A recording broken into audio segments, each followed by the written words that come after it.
You're listening to this because, well, you want the facts without the fluff. Hmm. You're someone who loves a good aha moment, you want to be well-informed, but you completely dread the feeling of information overload. Right. You want to understand the world, and you want it delivered in a way that respects your time.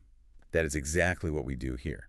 Today, we are taking a really fascinating set of source materials, a comprehensive look at the page of the United States Senate. And our mission is to uncover a world that operates right under our noses. It really does. We are looking at the hidden, intense, and often completely surprising ecosystem of the teenagers who literally keep the gears of the U.S. Senate turning.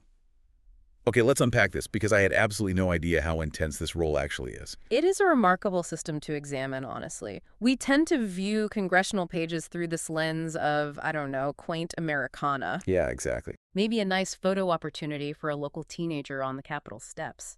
But the reality is that this is a high-stakes, highly disciplined environment. It is an intricate, functioning piece of youth labor and education that is deeply embedded into the daily, moment-to-moment functioning of the United States government. Without them, the floor operations of the Senate would fundamentally stall. And I want to start right at the beginning. Mm-hmm. Because when I think of a government internship or an entry-level political gig, I am picturing a college student, Sure. maybe someone in their early 20s looking to build a resume. But this program goes all the way back to 1829, and the profile of the very first page completely shatters that modern expectation. That's putting it mildly. The very first Senate page was appointed by Daniel Webster, the prominent senator from Massachusetts. And his appointee, a boy named Grafton Hansen, was just 9 years old. A 9-year-old. You were talking about a third grader walking the floor of the United States Senate. Think about the sheer contrast between what a 9-year-old was expected to do in 1829 versus the duties of a modern page. Today, the role is highly administrative and logistical. Right. We see pages delivering legislative correspondence, preparing the chamber, carrying documents back and forth across the Senate floor and various Capitol Hill offices. It is an organized dance of paperwork and procedure. But back in the 19th century, little Grafton Hansen and the boys who followed him were essentially doing pure manual labor. They weren't just passing notes. No, not at all. They were refilling inkwells. They were actively constructing and tending to the fires just to keep the Senate chambers warm during the winter. They were fetching chewing tobacco for the senators, and this is the crazy part, cleaning the spittoons. It was a vivid image. Just imagine the sights and the smells of the 1830s Senate floor and handing a 9-year-old a mop and a bucket for a spittoon. If we connect this to the bigger picture, the evolution of those duties and who was allowed to perform them really mirrors the broader evolution of American society. For over a century, the program was an exclusive boys' club. Wow, a century. The Senate modernized its heating, it got rid of the spittoons, but it held on to that gender barrier for a very long time. It wasn't until a massive cultural milestone in 1971 that the Senate finally integrated the program. So 142 years later, who were the ones to finally break that barrier? Because I have to imagine stepping onto the Senate floor as the first young women in that role was an incredible culture shock for an institution so steeped in its own traditions. Oh, it was a seismic shift for the chamber's daily culture.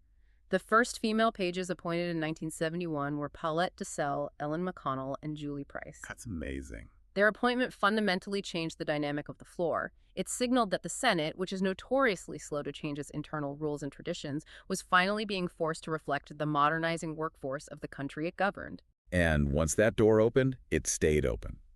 The program seems to have this incredible resilience. It just keeps churning session after session, adapting to the times. It is resilient, but it isn't invincible. The operational streak of the PAGE program was actually broken very recently. Really? Yes, in March 2020, as the COVID-19 pandemic swept across the globe, the PAGE program was completely suspended. The Senate essentially had to figure out how to function without this vital connective tissue. I didn't realize that. That suspension lasted until September 2022. It was the very first time in its nearly 200-year history that the program was halted. Which means a whole cohort of kids completely missed their window of opportunity. And that window is already unbelievably small. Because applying for this is not like applying for a summer job at the mall or even a standard college internship. No, the bottleneck is extreme. The baseline demographic requirements alone weed out almost everyone. You have to be 16 or 17 years old. You must be a high school junior, not a sophomore, not a senior.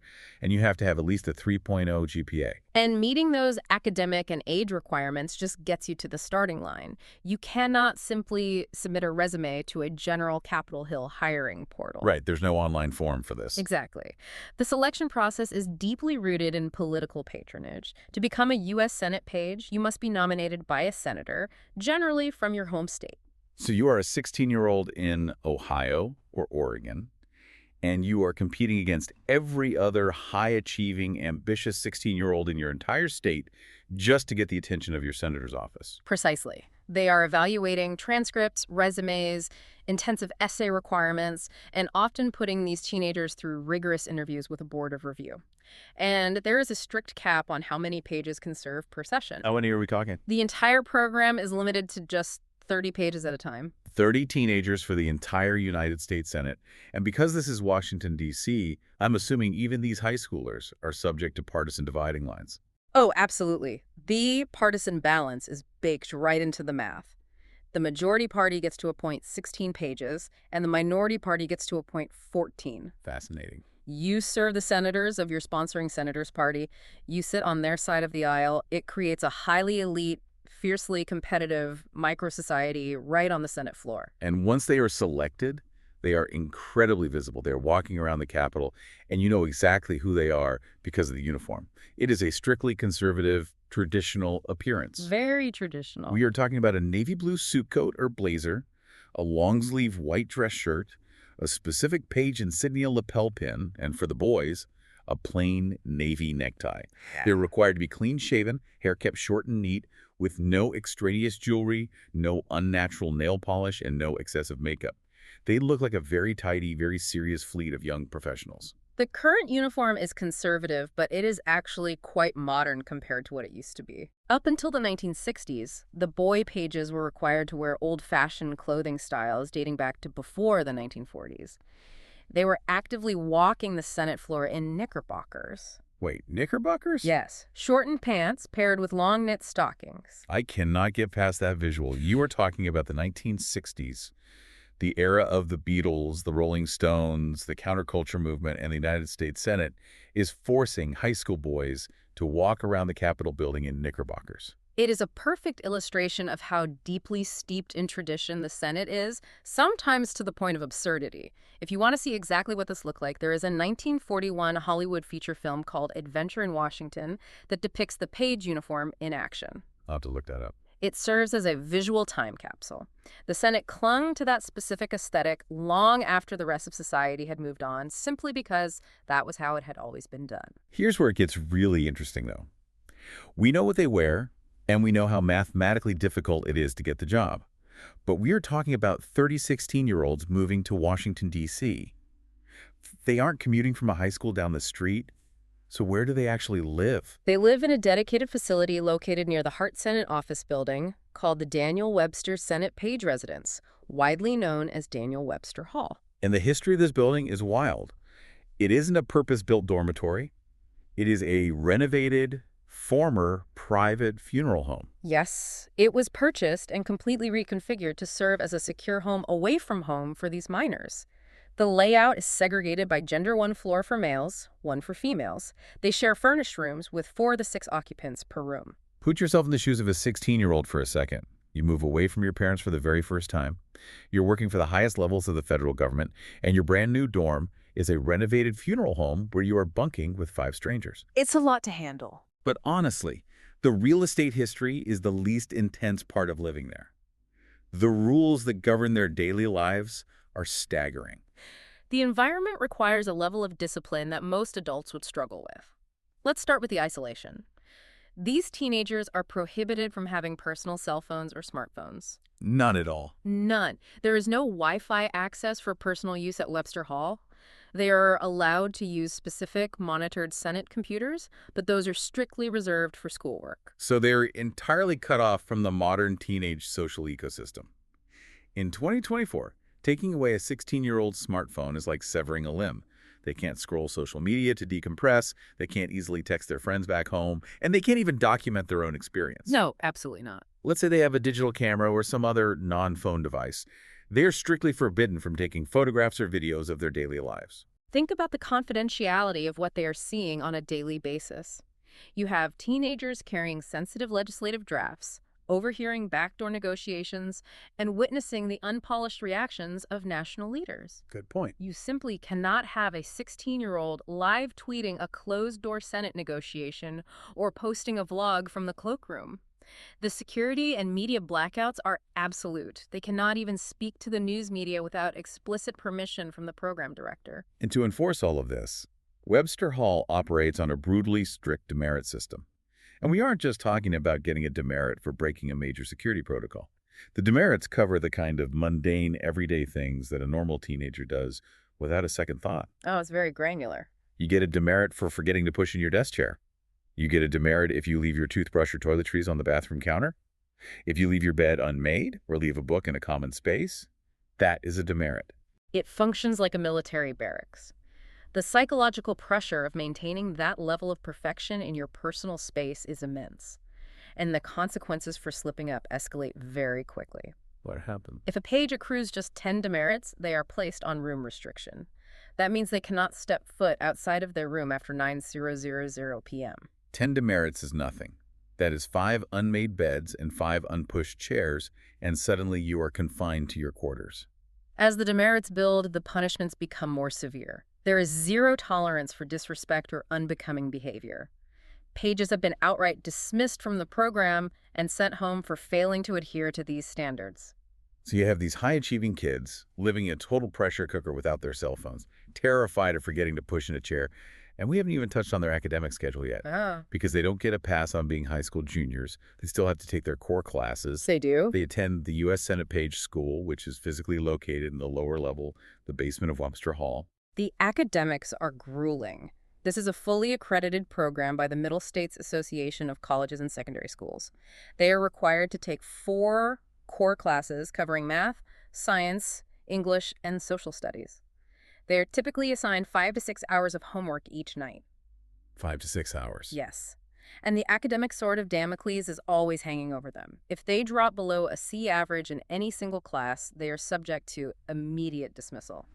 5 to 6 hours of homework, on top of working a full-time job on the Senate floor. And the most bizarre part about this school is the schedule. You don't just show up at 8 a.m. Classes begin every single weekday at 6:15 a.m. The school schedule is entirely beholden to the legislative calendar. Because the pages must be physically present on the floor whenever the Senate is in session, the Page School has to wedge its academics into the early morning hours. Generally, school is designed to end 1 hour and 15 minutes before the Senate convenes. But the Senate doesn't operate on a normal 9 to 5 clock. Not at all. The Senate's schedule is notoriously fluid. If the Senate convenes late, school might stretch out until 9:45 a.m. Okay. But what happens if a senator decides to launch a filibuster?